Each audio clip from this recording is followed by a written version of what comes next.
All right, welcome to the P.A.T Life Podcast. I am Patrick, and today we're going to take a little field trip into the anatomy of the neck and understanding how posture is one big thing that we hear all the time for helping people, um, with their fitness goals, but also just overall well-being.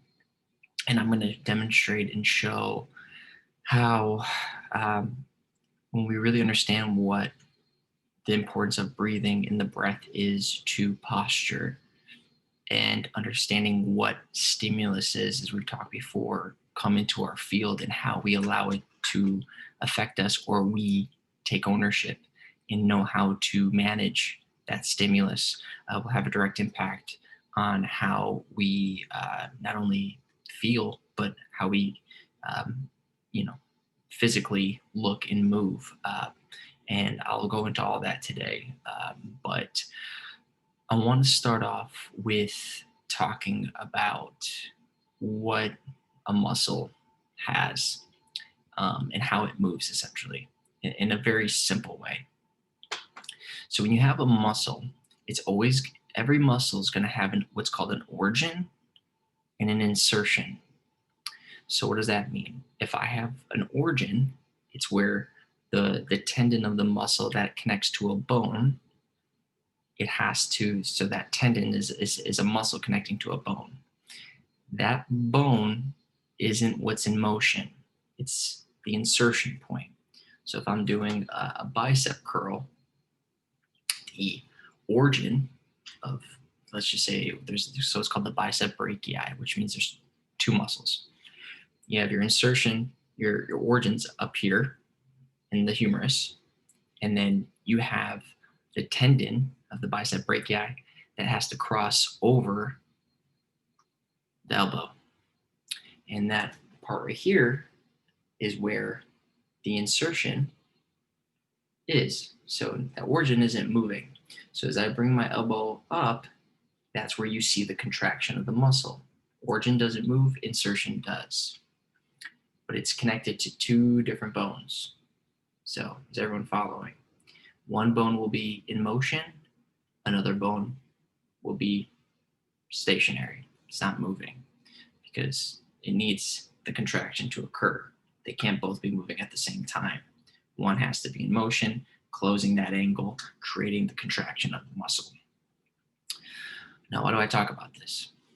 Because what I hear and see time and time again is I have so much tension in my neck here. I cannot let it go. No matter how many deep tissue massages I get, it always is tight.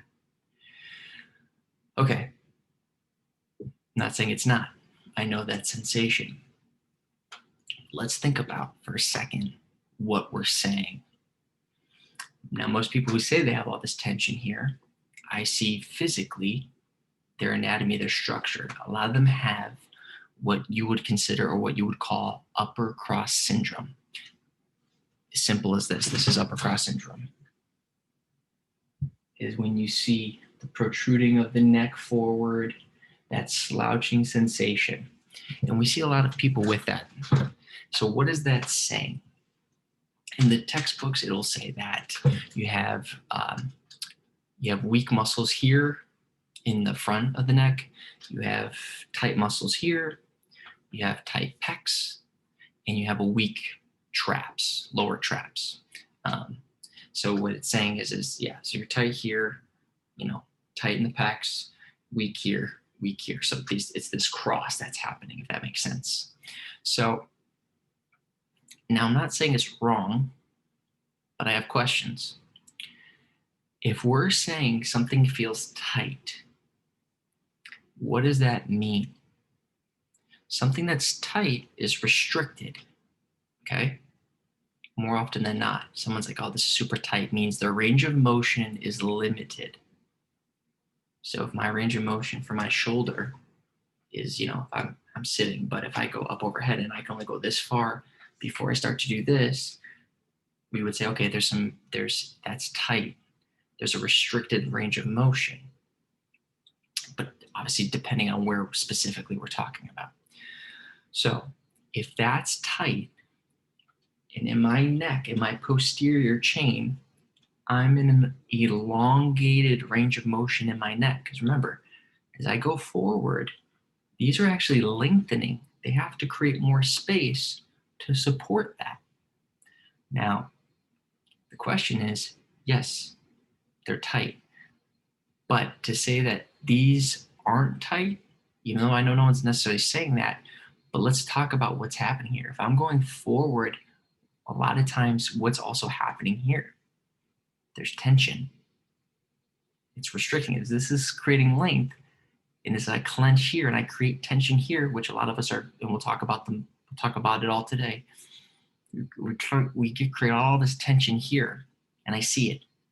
For the 9+ years I've been training, this is what I see as we hold that tension here. So we're saying there's tension here. We're saying there's tightness here. I'm saying there's tightness here. I see it. But are they the same tightness? And the answer is no. This tightness, I'm pulling into it. All my attention's going into here, not realizing it. But all of this here, why is that tight?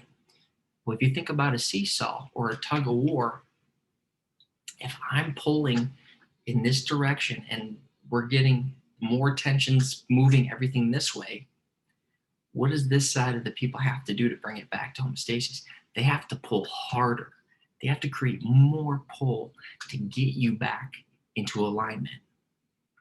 So when people say they have tension here, of course, yes. But why? It's because your body is trying to pull you back from here into here. Because if this wasn't working, you fall forward and you then would see the people who just are always down. And they're so elongated that it's a really, really difficult rehabilitation. It takes a lot of time. And I personally haven't seen anybody come back from something like that. But you understand it's two different tensions. Tightness. This tightness is what's creating the forward motion. This tightness here is a response trying to bring you back. So everything else, pecs as well, super tight. That forward roll, we are getting tension in those pecs. Everything's getting pulled in. The lower traps, that is definitely something that is a weak for a lot of people. As I've said, I've seen it with clients. It's not weak in the sense that they don't move through it. It's a matter of that, as I've said, the neurological connection, that circuitry that we've created from brain to that area, being able to have an awareness that is, I would consider, a weaker frequency. It's like a car radio. It's just a weaker channel. It's not that the channel's not there. It's just not as crisp. And the reason why I go into all this is because I'm always talking about being present. I'm always talking about being in the moment. But the thing is understanding is, if you don't have your breath in order, a lot of times it takes us out of the present moment. And your breath has a lot to do with all of this, what we would call the upper cross syndrome. And the reason why is because, now we're going to get into the anatomy a little bit here, is that you have a couple muscles here that, as I said, you have an origin and an insertion. And you have muscles. One specifically that I'll speak of right now is called the SCM, sternocleidomastoid, or cleidomastoid. And all that really is the insertion points where it's connected. So you have your sternum, the cleido, your clavicle, and then your mastoid. It's that bone, that like nobular, that point behind the ear. And there's that muscle, and you can see it in my neck right here. You can see that muscle that runs up here. And a lot of people, that muscle is super tight. Well, think about what's happening here. When you tense up your jaw, you create tension in your jaw. You don't allow full breath. What happens? You lock in the jaw. There's that tension here. All that sensation just creates more tension. So you're creating this tightness here. Now, what's causing that for a lot of people? As I said, it's the breathing. But why aren't people breathing? And everyone says it's always, oh, because I'm always in front of my computer, I'm always forward, or I know I'm on my phone, I need to hold it up. And yeah, that's true, but we're missing the bigger picture here. It's a matter of what is on that phone, what is on that computer, what is the emotional reaction to what you're watching. Because as I said before, if we, in past videos talking about parasympathetic, sympathetic, that autonomic nervous system, when you're responding in a very sympathetic way, like I'm watching the news, I'm watching COVID or, COVID cases, I'm freaking out about what's on that screen. I'm not only pulling myself in, just like the movies we've talked about, it's pulling me in literally. But if I'm stressed out and I'm now creating this internal stress, that internal stress causes a natural clenching and we don't even realize it. It's getting us ready for what we would consider fight or flight or freeze or social, depending. That's another thing. And we don't even realize that when you're sitting there and you're always over your phone, you can be in a forward motion. Being in a forward motion isn't necessarily wrong. Again, we have these ranges of motion for a reason. We want to be able to move through our neck, through these different points. You want to have those ranges of motion. But if it's always here and the emotional response to whatever's causing this forward motion is creating more tension, less full expansion of breath, then of course over time your body, being that it's always trying to protect you, is going to adapt to that and say, hey, this is where we need to live to protect. So people always say, like, I get massive headaches because I'm always clenching my jaw or I always grind my teeth. A lot of that has to do with just lack of not improper breathing technique, stress, and then ultimately just, again, it could be just poor quality of eating, causing issues with dentals, and that's a whole nother story, but it's coming from that emotional response to whatever you're watching continuously. So if you're letting into your field a lot of these frequencies that are causing you to stress the hell out, then of course, if you're not aware, you're going to get pulled in and you're going to create more tension here. Your breath is going to become more shallow. What happens when your breath is shallow? If I take a full breath, what I should feel is from my spacing out here, from my diaphragm, you want to feel that expansion. As I take a nice deep breath in, it's creating this upward push. The diaphragm is getting pushed up. So it's pushing my lungs. It's creating this compression, pushing everything out. And if I can't breathe up into here to create space up here, and I just shallow breathe just through here, well, then what happens is that this up here doesn't get any love, doesn't give it anything else. We're not giving it anything. If anything, we're just creating more of that grinding tension in the front. So then people go, oh, I need a massage. I need a massage. You go and get a massage in the back. They're digging in there. More tension because the pain tolerance isn't necessarily for a lot of people there. So you're getting pushed in. It feels good because there's stimulus that's pushing into that, your stress, that tension. But we create more tension here. You tense up. You don't breathe. We can't relax into the stimulus of stress. And then people want to go work out. And they want to work on abs. They want to work on tightening everything up. So everything for a lot of people is crunching, more crunching, this forward motion. Not that that's wrong, but is it right for the person based off of some of their limitations? And this right here, for a lot of people, is a big limitation.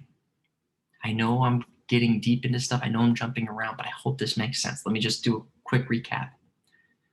Shallow breathing, what we're watching on our screens, the emotional response we have to it, tension in the sternocleidomastoid, the SCM, goes from the back of the ear down to the sternum and the clavicle. So as we're going forward, if I take a nice inhale, what part is moving here? Well, up here is moving, but also here because of the expansion of my breath. Now this part's not in motion. This part is in motion. I can't move. I can turn my head, but where's the insertion here? The origin's here. But this is one of those places where if I take a nice inhale, I can create movement in my sternocleidoid. I can create space in there. But this isn't moving, if that makes sense. This is moving. See how there's shortening? I can shorten it. I can lengthen it. The insertion's here. The origin's here. But with a good, proper breath and creating space, I can create a relaxation here.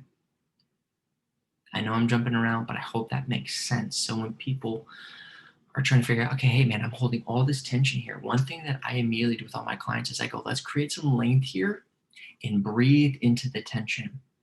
And what I always try to do is just have everyone relax their jaw. Because in your jaw specifically, these things here, that right there, that's called the platysma. It's like a sheath on the superficial, the most outer part right below the skin. It's like a thin muscle. It's like those helmets, the armor that you see knights wear. It kind of just runs over it. And what that does itself has a lot of nerve endings in it as well, but it also attaches up into here and into the lower part of the jaw. So frowning, it's using those muscles here. So a lot of us who are constantly in a depressed state or in anxiety or any of those types of higher sympathetic releases, adrenaline, cortisol, you're going to see a lot of that tension held here in the jaw. So we want to try to release some of that just by creating length, calming the jaw, and then just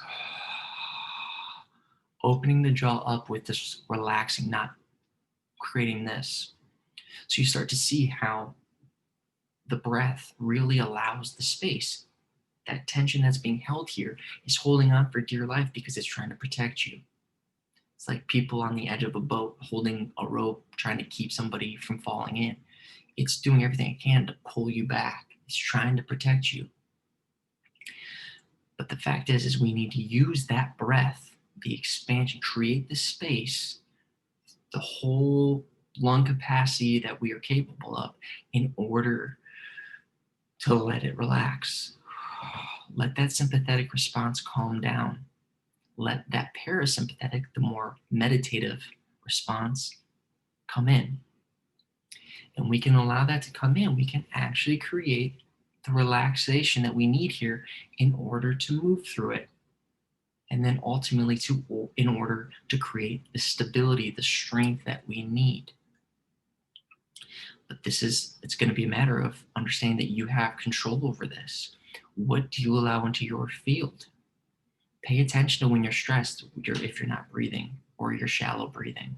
And the first thing I ask people when I meet them is, okay, show me how you breathe. Take a couple deep breaths.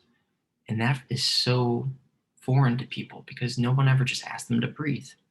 They don't even ask themselves to breathe sometimes. So you'll see people, and you see that platysma that I just talked about. You see all that tensing up because that's people that don't have that awareness to their own breath. So I hope I'm making sense. I know this is kind of a lot of science and information. We are going to get a little bit deeper here, but I just hope that makes sense. Is easiest way to start relaxing this tension here and this tension here. Let's create some space. Simple as looking up and relax the jaw. Open it up. And don't force it, just calmly. Because every time you tense up, you're restricting air. You're restricting air in, air out. But you're also you're creating that contraction. You're creating contraction in the jaw. Everything in the jaw is tightening up. So now that we kind of established that, let's talk about the nerves. And we're going to specifically talk about the vagus nerve. Now, I've brought the vagus nerve up before, and you have 12 cranial nerves that run from the brain, and then they branch out through the rest of the body. The vagus nerve is the 10th nerve, and it has a direct impact. It is the driving force, as I said before, to that autonomic nervous system. That autonomic nervous system is the sympathetic and the parasympathetic.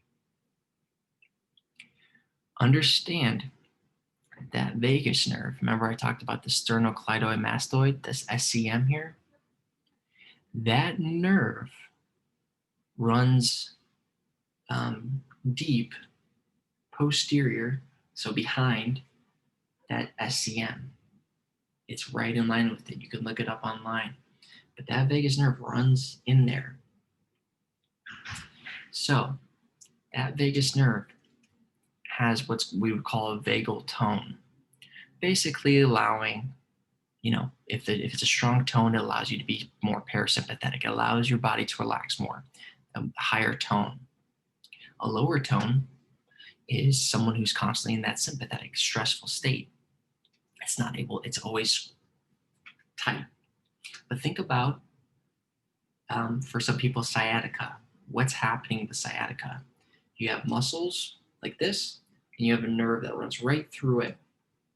If everything's in alignment, we're good. It plays its role. It creates that current, that frequency that we need, creating those synapses, sending responses from body to brain, brain to body. Great. But what happens when we're out of alignment? There's some alignment issues, posture. Well, you see maybe a little bit of this shifting occurring in a push, or someone's their hips are a little bit out of alignment, or there's some, whatever the case is, it's going to push on that nerve. And then that nerve is then compromised. You're going to feel, like people say with sciatica specifically, I feel this sharp shooting pain down my leg. What do I do? What do I do? And they'll say, you need to stretch this and that. And yeah, stretching does help. But if we're stretching, creating stress, tension, and we don't know how to respond to it with a controlled breath, we're constantly creating more tension. It might feel good in the moment, but it's not necessarily going to help create a new solution. It's just going to feed into the problem. It's just, you're going to be on this cycle of just doing the same thing. So when we talk about these nerves are a lot of times those sensations that we're feeling because of tension. As I said, sciatica, shooting pain. So why is the vagus nerve getting pinched in this ear here? We see a lot of times it'll get pinched. How do we know?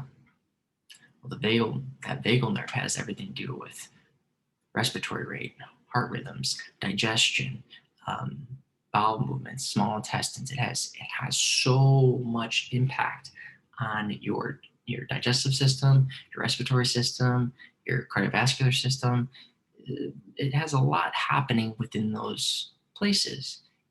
And the reason why is because it directly correlates with as I said, your sympathetic and parasympathetic. Those nervous systems are what drive a lot of that. When you're stressed out and you're releasing cortisol and adrenaline, that nerve signal then sends the attention to digestion now to the muscles, because it's in fight or flight. It doesn't have time to digest. Your sexual organ, same thing. It doesn't have time to think about that. It's about survival. So that nerve is what's giving off that signal. And if you're creating a pinch in that nerve, what it's doing is, I said, is creating a low vagal tone, which means it's going to stay in a more sympathetic state for people.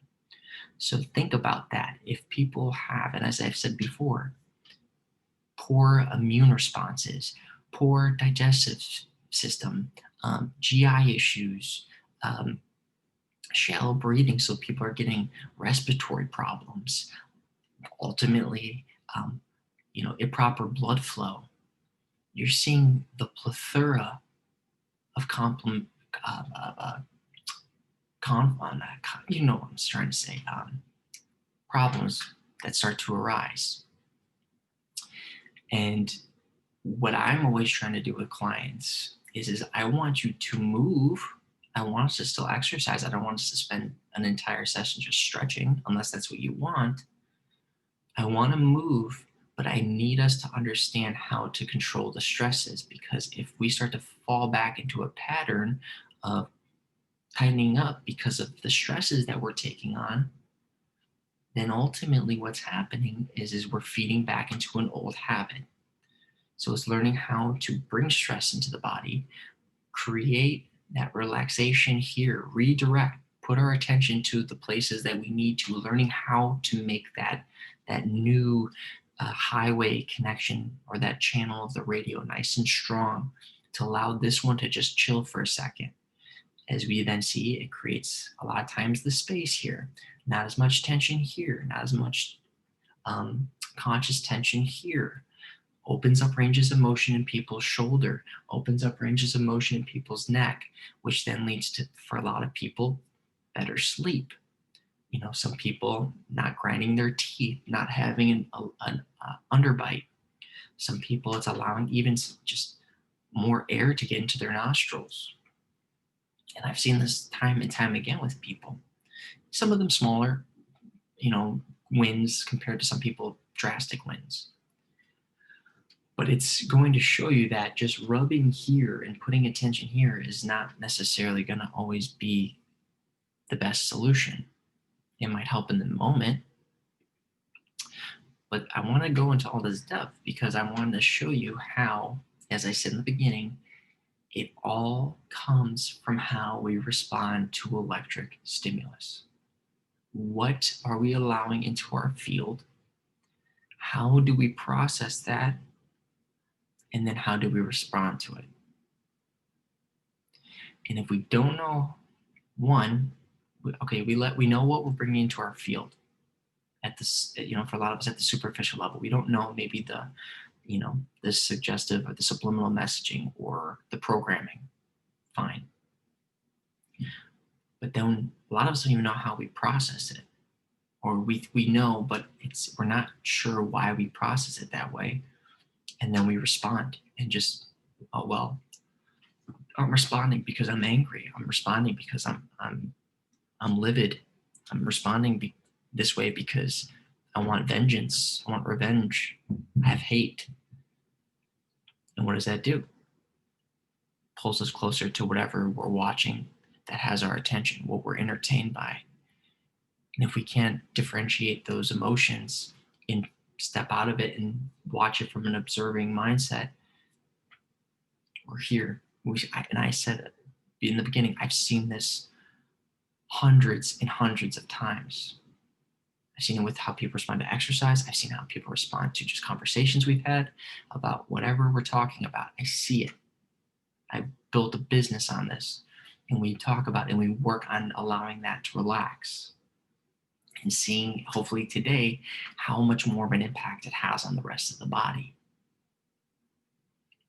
So I do hope this helps. I know I jumped around, but I want people to take away that, as I said in the beginning, you have more control over your outcomes than you realize. Your pains, your chronic pains, or your acute pains, it's up to you. Now, one of the things, I'm going to jump back actually for a sec. One of the things is people immediately will do is they'll pull their shoulders back. They think, I need to fix my posture, so now I'm here. Well, what are they doing? They're not focused on this. They're just rolling their shoulders back. But as we said before, in those traps back there, they can't sustain that. It's too much. They don't have, not only a lot of them, that strong frequency to the traps to help them, but also core stability comes from the breath. They don't have the breath to support that position. So what do? They roll their shoulders back, and you might be one of these people. Roll your shoulders back, you're like, I'm sitting tall. You're still protruding. You're still in that upper cross. You're just rolling your shoulders back like this. And then what does that do? Let's work down the spine here. You've rolled the shoulders back. So in your what's called your T-spine, your thoracic, through right here, through that T-spine, you've created that natural roll, that spine. So the spine goes like this. It has that nice curve to it, not over exaggerated. You don't want it straight like this. But what happens is people fall forward in that T-spine. So I'm in the T-spine now. They roll their shoulders back, but that neck is still pushing this way. And then that lower back is creating more arc to support you trying to stabilize that T-spine. So then what happens? The lower back starts to get exhausted because it's over contracted. We start to feel the tension more up here, and then we relax because we can't sustain this because lower back starts to really exhaust because you've really taken the origin and the insertion points of those muscles and you've closed that angle. And for a lot of people, those are already super tight.